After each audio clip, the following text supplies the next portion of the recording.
Salut les cathos, j'espère que vous allez bien. Aujourd'hui les cathos, nous sommes le 13 janvier et nous fêtons le baptême de notre Seigneur Jésus-Christ. Voilà, surtout les cathos, n'hésitez pas à partager la vidéo, merci. Voilà les cathos. Sa Majesté s'approcha parmi les autres et il demanda à Saint Jean de le baptiser comme l'un d'eux. Le Baptiste le reconnut et prosterné à ses pieds, confus, lui dit: « Je dois être baptisé par vous, Seigneur. Et vous, vous venez me demander le baptême. » Le Sauveur répondit: « Laisse-moi faire maintenant ce que je désire, car il convient ainsi d'accomplir toute justice. » Saint Jean, ayant achevé de baptiser notre Seigneur Jésus-Christ, le ciel s'ouvrit, et l'Esprit Saint descendit en forme visible de colombe sur sa tête. Et l'on entendit la voix du Père qui disait: « Celui-ci est mon Fils bien-aimé, en qui j'ai mis mes délices et mes complaisances. » Plusieurs de ceux qui étaient présents entendirent cette voix du ciel. Ceux qui n'étaient point indignes d'une faveur si admirable, et en même temps ils virent l'Esprit dans la forme qu'il vint sur le Sauveur. Ce témoignage fut le plus grand qui peut être donné de la divinité de notre Rédempteur, puisqu'il était manifesté par tout cela que Jésus-Christ était vrai Dieu, égal à son Père, éternel dans la substance et les perfections infinies.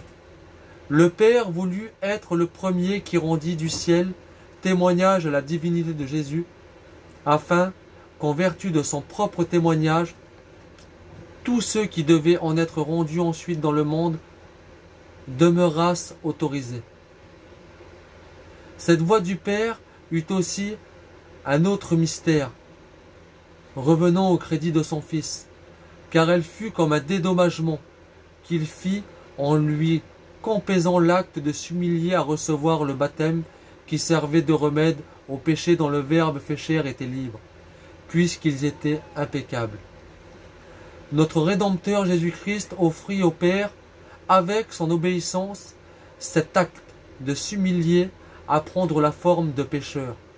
En recevant le baptême avec ceux qui l'étaient, se reconnaissant par cette obéissance inférieure dans la nature humaine, commune aux autres enfants d'Adam, et instituant de cette manière le sacrement de baptême qui devait laver les péchés du monde en vertu de ses mérites.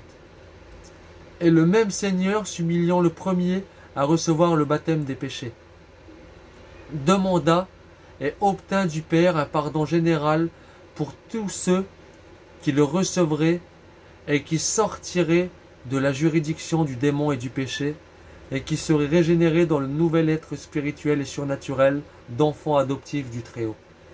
La voix du Père et la personne de l'Esprit Saint descendirent pour accréditer le Verbe fait homme, répandant son humiliation, approuver le baptême et les effets qu'il devait avoir, confesser et manifester Jésus-Christ pour Fils de Dieu véritable, et faire connaître les trois personnes au nom desquelles le baptême devait être donné. Voilà les cathos, pour d'autres vidéos sur le baptême du Christ, je vous invite à mes vidéos sur Jean le Baptiste et sur mes vidéos sur le baptême du Christ. Voilà, que Dieu vous bénisse et à plus les cathos.